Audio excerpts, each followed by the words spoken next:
muito bem-vindos a mais um episódio do nosso podcast Gestão Pública 4.0. Eu sou Beatriz Biancato, junto com o professor Elton, vamos discutir temas da administração pública e do direito tributário. Hoje, mais um episódio falando sobre algo que o pessoal não gosta muito, que é a multa tributária. Multa ninguém gosta, né? Vamos entender um pouquinho mais sobre esse tema? Fique com a gente.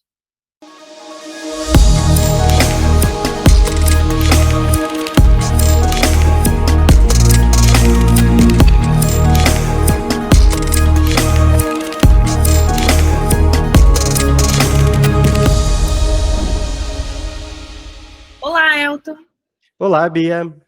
Bom, pessoal, agradecendo novamente a audiência de todos vocês, os comentários, as interações com a gente nas redes sociais. A gente está muito feliz com os feedbacks do episódio. Cada novo episódio que a gente traz aqui, buscando temas. Não esqueçam, né, de sugerir temas para nós. Isso aqui é feito para vocês. A gente quer trazer temas que sejam de interesse, de aprendizado de vocês. E essa dinâmica, a gente aprende muito ao trazer os conteúdos para vocês. Então, é uma troca muito saudável em que todo mundo sai ganhando aqui, né, professor? Com certeza. Quanto mais vocês participarem, mais vai fortalecer o programa e, com certeza, mais a gente vai trocar experiência com todos vocês. Legal. Só relembrando vocês sobre o lançamento do livro do professor, a obra de Direito Tributário, atualizada com a reforma, né, professor? Está aqui, né, o nosso lançamento, curso de Direito Tributário pela editora Juspodium. Então, não esqueçam, pesquisem, dê uma olhada lá na obra, com certeza ela vai agregar muito para vocês, que é uma obra que a gente traz aí atualizada com a reforma tributária. E, Bia, você também tem novidades, né? Temos aí um curso sobre prescrição intercorrente que saiu do forno recentemente. Um curso super bacana, a gente desenhado aí para munir vocês da parte teórica e prática deste instituto. Prescrição intercorrente é um tema muito em voga. Eu, na minha advocacia privada, que utilizo esse tema corriqueiramente. Então, por isso, resolvi apresentá-lo de forma muito objetiva, muito didática, vai auxiliar vocês. Tem modelo de petição, tem material complementar, tem tudo que vocês possam ali utilizar até como material de consulta na atividade profissional de vocês. Vale a pena conferir. Com certeza, e tem modelo de peças, né? Não esquecendo que para os nossos colegas é muito importante, muitas vezes, você ter aquela peça ideal para alegar a prescrição e defender os interesses do seu cliente. Isso é muito bacana. Então, fica aí o convite para vocês acessarem o site do Instituto. Qual é, professor? Instituto Paranaense de Direito Municipal, ipdm.com.br. Vai aparecer aí na sua tela. Ótimo. Então, fica aí a dica para vocês, conteúdos novos na área, prescrição intercorrente, livro novo do professor. Quem está escutando a gente pelo Spotify e não está conseguindo ver o vídeo, olha, posso dizer para vocês que é um livro grossão, cheio de conteúdo bacana aí para vocês estudarem, tá? Hoje nós vamos falar sobre multas tributárias, gente. Um tema super interessante, novamente, com pontos aqui para a gente comentar, para a gente debater, sempre com essas duas visões, né? Advocacia pública, advocacia privada, fomentando sempre o debate aqui. Eu quero começar a conversar com o professor sobre a seguinte situação, né? No Código Tributário Nacional, lá no artigo 3º, ele dá a definição de tributo como toda prestação pecuniária compulsória em moeda ou cujo valor nela se possa exprimir que não constitua sanção de ato ilícito, ou seja, o tributo ele não é uma penalidade. Então, se o tributo ele não possui natureza de penalidade pecuniária, fale para a gente um pouco, professor, o que é a multa tributária. Então, veja, Bia, o tributo ele não pode ser confundido com uma atividade ilícita, porque o tributo ele vai ocorrer derivado de um fato gerador. Então, nós temos aí um fato que vai originar o nascimento daquela obrigação tributária, no qual é o tributo, né? No qual eu tenho que pagar o IPTU, o ICMS, o ISS e assim por diante. A multa, ela já se refere ao quê? Uma infração. Então, é algo que eu deixei de fazer, sendo que eu deveria fazer. né? Ou eu fiz e não deveria fazer. Então, isso quer dizer o quê? Que eu cometi uma infração. Eu cometi algo que não é permitido pela legislação. Quando eu cometo um ilícito lá no campo penal, eu tenho lá o crime, né? O fato típico, antijurídico e culpável. Quando eu cometo essa infração, que ela não chega a configurar um crime, mas ela é uma infração criada pela legislação tributária, eu chamo ela de infração tributária. E a principal penalidade que nós temos, não a única, mas a principal, seria a multa. Então, essa multa, ela é utilizada o quê? Com a mesma finalidade lá do direito penal, para punir, para sancionar aquele que transgrediu a lei, e também para ajudar a evitar novas transgressões. Então, ela tem um fim também educativo para dizer, ó, você errou, tente não errar novamente, porque senão você vai ser punido novamente, né? Então, ela tem esse fim, essa finalidade que é muito parecido com a pena lá no direito penal. Bacana isso aí. Bom a gente diferenciar. Geralmente, quando a gente está na graduação, a gente vai estudar esse instituto, todo mundo fala, mas aí, não é sanção de ato ilícito, a gente tem que segmentar a situação. Uma coisa é a relação obrigacional, né, a relação tributária obrigacional, e outra coisa é a penalidade, né? E até falando sobre isso, a gente tem um outro dispositivo no Código Tributário Nacional, que é o artigo 136, que ele fala assim, salvo disposição de lei em contrário, a responsabilidade por infrações da legislação tributária independe da intenção do agente ou do responsável e da efetividade, natureza e extensão dos efeitos do ato. Ou seja, isso quer dizer que a responsabilidade do contribuinte é objetiva, professor? Então, Bia, isso aí foi já fruto de longos debates na doutrina, e eu me lembro, desde a época de estudante, eu tinha essa curiosidade, porque pela leitura, né, pela interpretação literal do artigo 136, nos parece uma responsabilidade objetiva. E certa parte da Receita, inclusive da Receita Federal, interpreta isso como objetivo, ou seja, uma vez que você cometeu a infração, dançou, vai ter que pagar multa.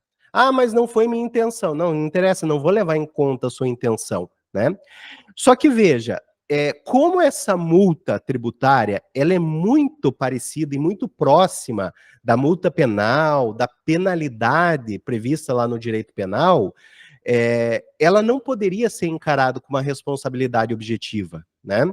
Ela teria que ter, no máximo, a responsabilidade mitigada, como, por exemplo, o professor Sacha Calmon Navarro Coelho defende, né? Tem vários doutrinadores que meio que divergem nessa situação, né? Eu me lembro que eu trabalhei com o professor Luciano Amaro, o professor Paulo de Barros Carvalho e o professor Sacha Calmon Navarro Coelho, e havia uma divergência entre eles, né?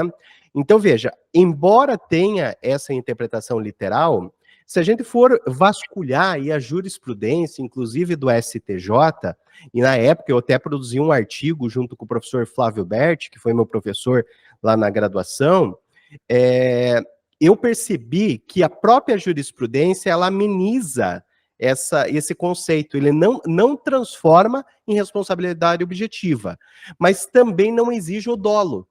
Então, ele tem que ter, no mínimo, uma demonstração da culpa do contribuinte. Isso quer dizer o quê?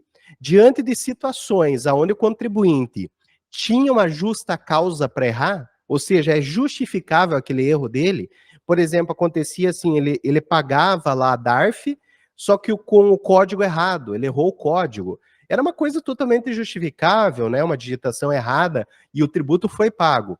Então, aquela multa, ela pode ser muitas vezes anulada ou minorada diante da boa-fé do contribuinte. Então, isso quer dizer o quê? Que o judiciário avaliou a culpabilidade, avaliou a questão da negligência, imprudência e imperícia. Então, isso quer dizer o quê? Essa, independe da intenção do agente, elimina a necessidade do fisco comprovar o dolo, mas não elimina de você analisar no mínimo a culpa. Então, por isso que eu sou adepto aí à teoria do professor Sacha Calmon, que ele defende o quê? É uma responsabilidade mitigada, né? Então, não é nem a subjetiva e nem a objetiva, ele ficaria no meio termo. E aí exigiria-se o quê? A questão, no mínimo, da culpa, né? Não a ponto de você comparar uma culpa subjetiva ali do direito civil, mas elementos, por exemplo, da relação jurídico-tributária devem ser levados em conta e permite-se alteração na multa diante da comprovação, por exemplo, da boa-fé, do erro excusável, por exemplo, do contribuinte. Isso é bem comum na jurisprudência, você ter a minoração da multa nesses casos. Isso é interessante até por questão de segurança jurídica, né? E me parece que um pensamento extremista literal desse dispositivo poderia colocar o contribuinte numa situação, assim, de extrema insegurança, né? Acredito que ponderação, razoabilidade aí nessa interpretação seja uma alternativa interessante, uma forma de lidar com esse dispositivo, né? Exatamente, porque aí você falou muito bem, Bia, que é a questão da razoabilidade e proporcionalidade. Então, diante de uma situação, você vai comparar como a mesma situação, alguém que literalmente quis fraudar o fisco e outra situação que a pessoa errou, um erro excusável, que é totalmente justificável, um erro de código, alguma coisa que comprovaria a boa-fé do contribuinte, né? Então, a gente tem que separar o joio do trigo. Então, pelo princípio da razoabilidade, você já consegue aí justificar, por exemplo, uma alteração na multa. Ótimo. E aí, nessa questão de, por exemplo, falar sobre classificações ou espécies de multas, nós temos multas moratórias e multas punitivas. Isso, dentro do contexto de multa tributária, existe alguma diferença importante que o professor entende ser bacana a gente ressaltar aqui, comentar? Com certeza, Bia. Nós temos no direito tributário, é muito comum, embora muitas legislações não tragam essa diferença da chamada multa moratória e a multa punitiva, né? O ideal é cada uma das legislações e cada um dos entes federativos dizer o que é cada uma, né? Identificar a natureza jurídica da multa. A multa moratória, ela serve o quê? Ela vai punir aquele que atrasou o pagamento do tributo.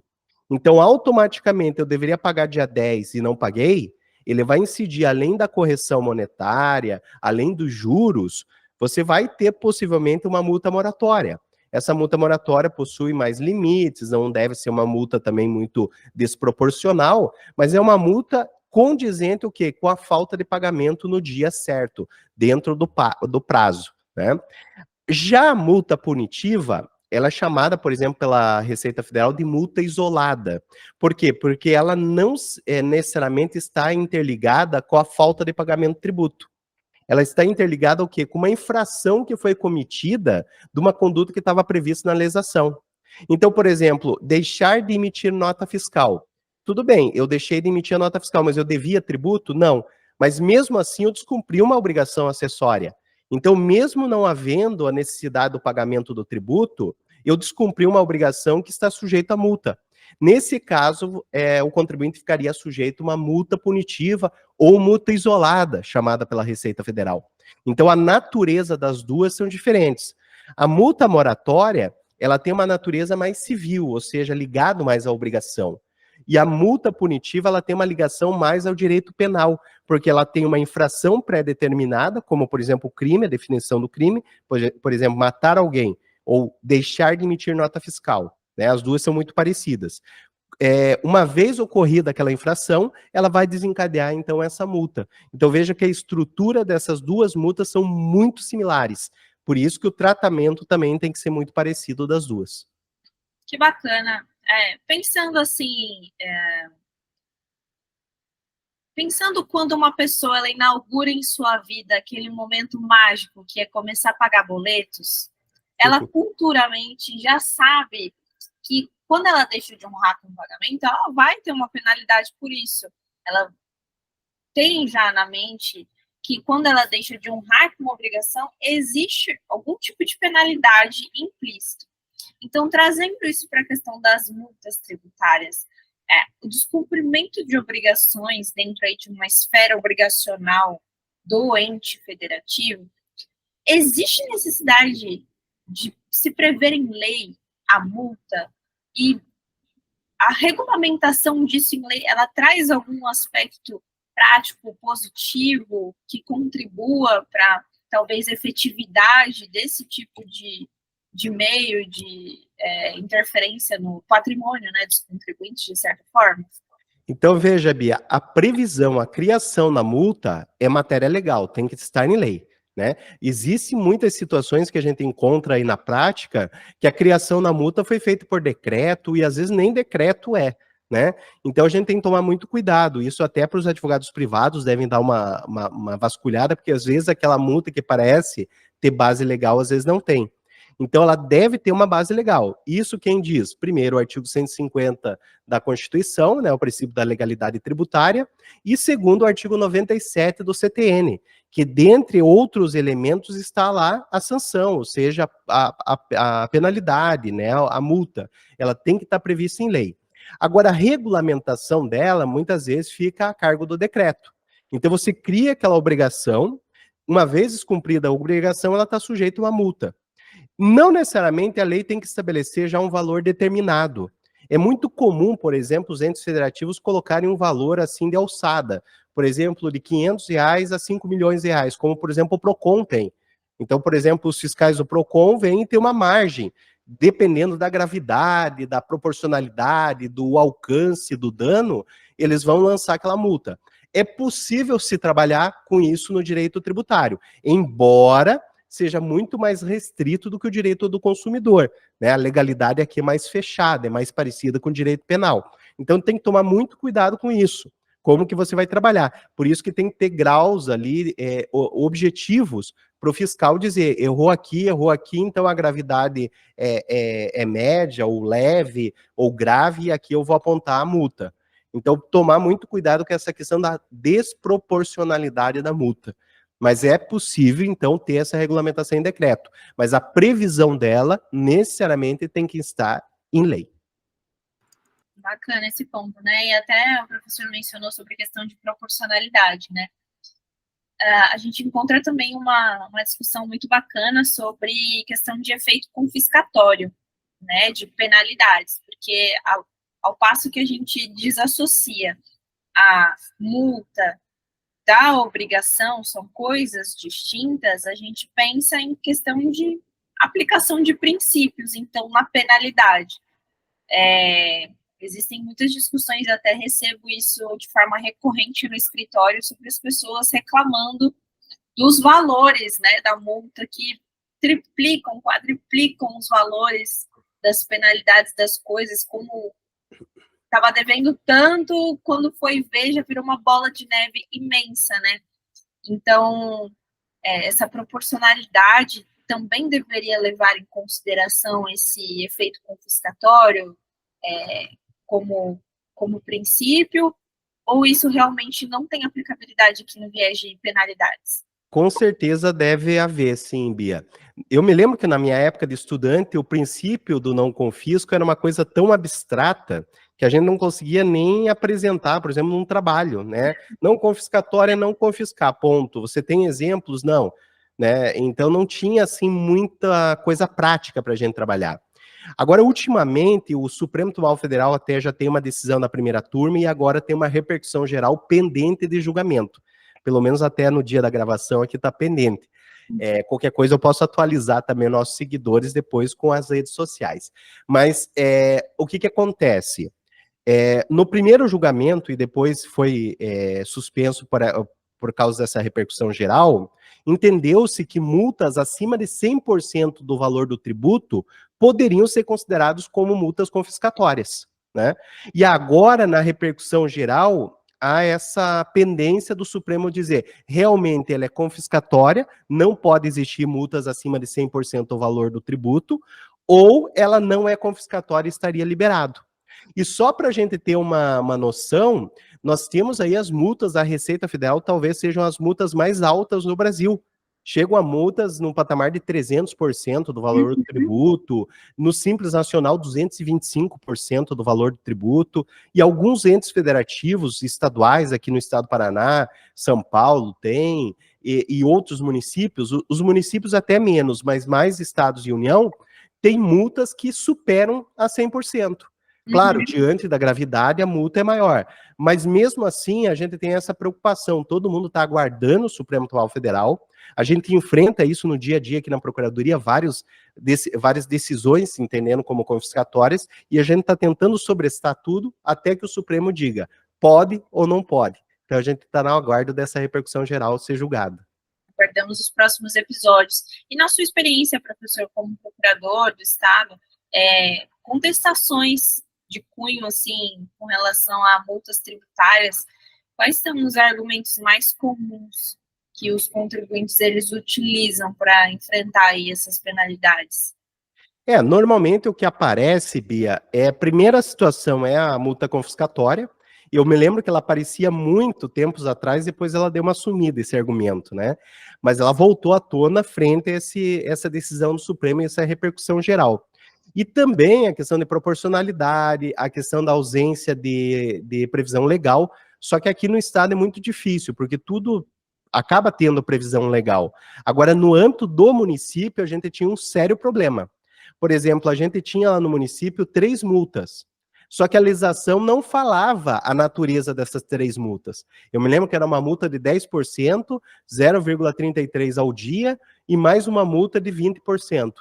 Só que simplesmente o Código Tributário do município não falava o que era. Se era punitiva, moratória e a outra seria o quê? Complementar, alguma coisa? Não tinha. Aí o que o juiz falava? Ele pedia para a gente explicar a natureza das multas, a gente não sabia porque a lei não falava, tentava defender lá, né, fazer o nosso meio de campo, e daí ele falava, então anula-se as 2 maiores e fica menor. Por quê? Porque a legislação pecou. A legislação, ela estabeleceu 3 multas sem saber o que é, né? E aí, a gente tem que fazer a tenda dos milagres ali, tentar salvar o erário público, né? Mas, às vezes, não tem o que fazer. Então, o que mais a gente enfrenta hoje, na atualidade, é a questão do princípio do não confisco, né? Então, é a multa confiscatória acima de 100%. Mas, no âmbito municipal, pode aparecer mais coisas, né? Porque daí tem muita coisa que falta, base legal, a natureza da multa, etc. Então, tem muito campo para discutir aí no campo da multa. Que bacana. Então, vejam, pessoal, como é interessante esse tema, inclusive presente, né? Porque nós estamos falando aí da pendência de um julgamento que vai ser muito interessante para o contexto prático de aplicação desse instituto. E, portanto, vocês estão aí já com a base consolidada para conseguir acompanhar perfeitamente o resultado desse julgamento, de acordo aqui com as nossas discussões, o que a gente estava conversando aqui. Agradeço você que acompanhou esse podcast até aqui, nos escutou até aqui, chegou até aqui. Como é que faz para nos retribuir? Aquele like no nosso episódio, se inscrever no nosso canal, nos acompanhar nas redes sociais. Estamos no Spotify, estamos no YouTube, a plataforma com que você se sente mais confortável de acompanhar esses conteúdos e aprender bastante, assim como a gente que vem aqui apresentar os temas para vocês, e a gente aprende muito mais do que vocês, certamente. A experiência é mútua, é muito bacana essa interação, e a gente está à disposição, né, professor, com novas ideias, sugestões de temas para trazer para vocês. Com certeza, vocês que têm alguma ideia, querem que a gente comente algum assunto, algum tema que você tem dificuldade de entender, tragam para nós, comente nas redes sociais que a gente traz aqui no programa do podcast e debate com você. É verdade. Então, um abraço, gente. Até o nosso próximo episódio. Estaremos aqui novamente, muito em breve. E esperamos vocês. Um abraço. Um grande abraço. Até o próximo episódio.